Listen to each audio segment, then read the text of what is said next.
ito po yung si Carol na college classmate ni ni Roger na ginala kami dito sa Bacolod. And magpapakain sila ng isda dito sa may tapat ng ayan ayan, pupunta ng mga isda. Ayan, ang dami. Ito ang yan, papakain sila ng isda. Yan. Yan. Ayan pag pinapakain, maraming nagtitinda dito ng pakain ng isda kasi naglalapitan yung mga isda. Ayan. Ayan siguro mas maganda rito pag umaga. Ito yung dalawa. Yan. Tapat po yan ng City Hall. Ayan. Ayan. Ayan. Sige na habang binibidyo ko kayo. Ang dami.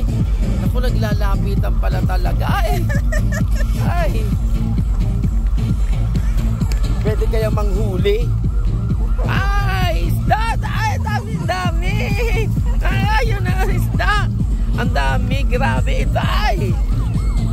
Ang dami. Pag pinapakain po ito ni Carol at saka ni Roger. Ayan. Ayan, ang dami. Ang dami gutom. Oo. Ay, gutom na gutom ang mga isda.